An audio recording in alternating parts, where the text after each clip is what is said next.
What would you do if you were completely alone in a building at midnight and the security cameras showed someone in the corridor, and when you zoomed in, it was you, not someone who looked like you, not someone wearing the same clothes, you, standing in a corridor you had never been to, looking directly into a camera that you were watching from the security room downstairs. This is that story. Marcus Reid had worked night security for 11 years. 11 years of empty corridors and humming air conditioning, and the particular silence that tall buildings make at 2 a.m. when everyone has gone home and left their half-finished coffee cups and their screensavers running and their lives paused until morning. He was not a man who frightened easily. He had seen things in 11 years of night shifts that would unsettle most people. Shadows that moved wrong. Sounds that had no source. The particular feeling of being watched in a building that was supposed to be empty. He had learned to ignore all of it. Until the night of November 14th. Marcus was sitting in the security room on the ground floor of Ashford Tower. 42 floors of glass and steel in the heart of the city. Law firms and investment banks and consulting companies. The kind of offices that emptied completely by 8 in the evening and stayed that way until 7 the next morning. 12 cameras, all working, all showing exactly what they were supposed to show. Empty corridors, empty lifts, empty reception areas with their lights dimmed to half power and their plants standing in the dark like patient sentinels. Marcus was on his third coffee of the night when camera 9 caught his attention. Floor 27.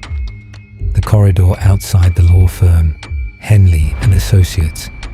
Long and narrow with grey carpet and framed certificates on the walls and a window at the far end that looked out over the city lights. There was someone standing in it. Marcus sat forward slowly. He had checked floor 27 at 10 p.m. At midnight, at 1:30, empty every time. He looked at the timestamp on camera 9, 2:47 a.m. He looked at the figure in the corridor. Whoever it was standing completely still, facing away from the camera. Just standing there in the dim light of the empty corridor at 2:47 a.m.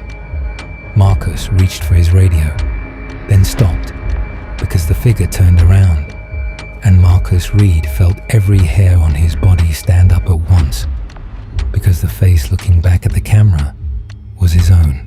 Marcus stared at the screen for a very long time. His own face, looking directly into camera 9 on floor 27 of Ashford Tower at 2:47 a.m. He looked down at his hands, at his uniform, at the coffee cup on the desk in front of him.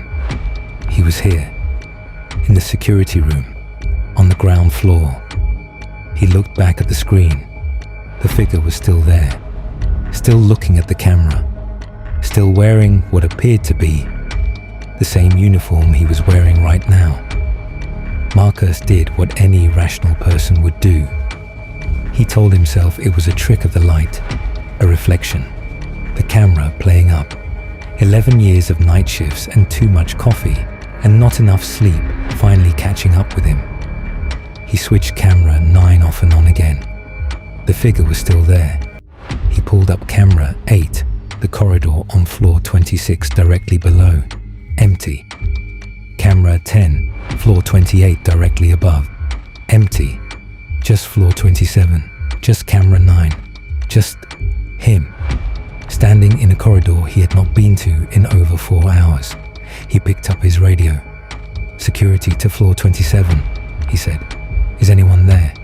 Static. He tried again. Nothing. Marcus stood up slowly, clipped his radio to his belt, picked up his torch. He told himself he was going to walk up to floor 27 and find the perfectly reasonable explanation for what he was seeing on that screen. A prank, a reflection,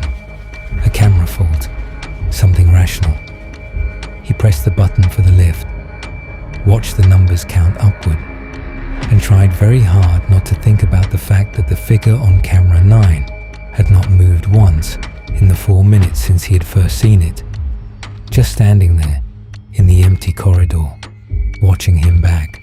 The lift opened on floor 27. Marcus stepped out slowly, torch in hand, radio on his belt. The corridor stretched ahead of him, long and narrow and completely empty. No figure, no shadow, no sign that anyone had been there at all.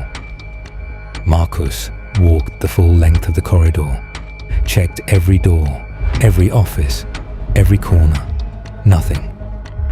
He stood at the far end by the window and looked out over the city lights for a moment, his own reflection looking back at him from the dark glass. He went back downstairs, sat back in front of the screens. Camera 9, floor 27, empty corridor. He sat back and let out a long, slow breath. Camera fault. Had to be. He picked up his logbook to make a note of it and stopped, because there was already a note on the page he was about to write on, in his own handwriting. He had not written it. He was certain of that. It said, "Marcus, do not go to floor 31. Whatever you see on the cameras tonight, do not go to floor 31. Leave the building at 6 a.m. as normal. Tell nobody what you saw. And when you get home, check under your front doormat." Marcus read it 3 times. Then he looked up at the bank of screens in front of him. Camera 17, floor 31. He had 12 cameras covering 42 floors.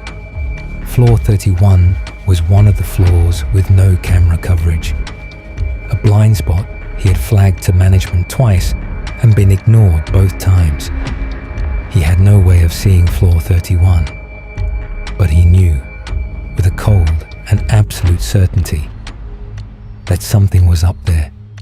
He sat in the security room for the next 3 hours and did not move. He did not go to floor 31. At exactly 6 a.m., Marcus Reid walked out of Ashford Tower into the pale grey morning. He did not tell the day security guard what he had seen. He did not call his manager. He walked to the bus stop, took the number 14 home as he always did, sat in the same seat he always sat in, and watched the city wake up through the window and tried to make sense of a night that refused to make sense. He reached his front door at 6:47 a.m. He stood on the doorstep for a long moment. Then he bent down and lifted the doormat.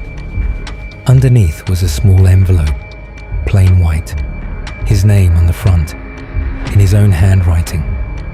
Inside was a single photograph and a folded note. The photograph showed floor 31 of Ashford Tower, taken from inside one of the offices. Dark, grainy, timestamp 3:15 a.m. While Marcus had been sitting in the security room downstairs.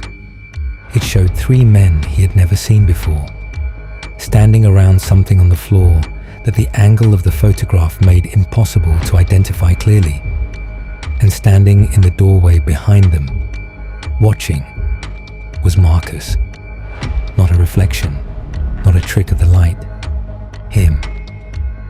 In the doorway of an office on floor 31 at 3:15 a.m.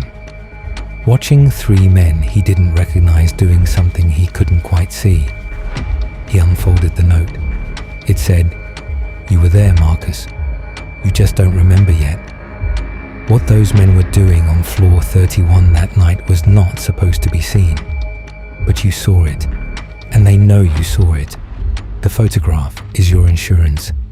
Keep it somewhere safe, and when the time comes, and it will come, you will know exactly what to do with it." Below that was one final line. "Trust yourself.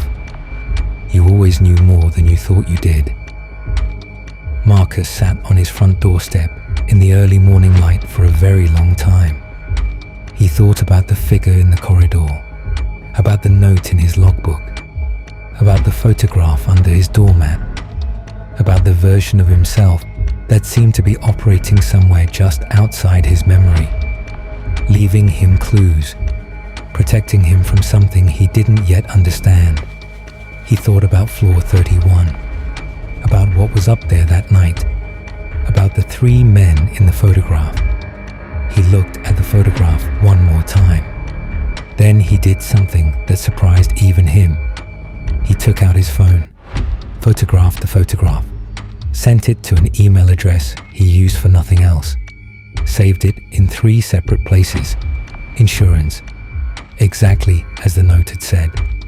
Then he went inside, made himself breakfast, slept for 6 hours, and when he went back to Ashford Tower that night for his shift, he signed in as normal, made his coffee, sat in front of his 12 screens, and checked camera 9 first, floor 27, empty corridor.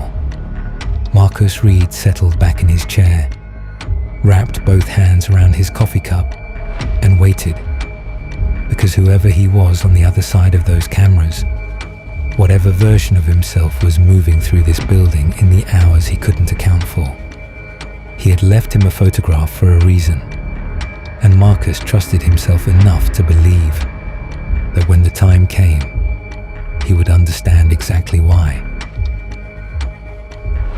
That was The Unseen Hour, a story about the version of ourselves we haven't met yet, the things we know without knowing how we know them, and the moments when the only person we can truly trust is ourselves.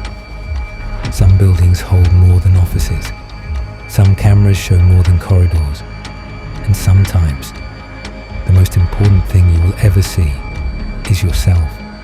Subscribe to The Unseen Hour. A brand new story is coming very soon. And remember, you already know more than you think you do.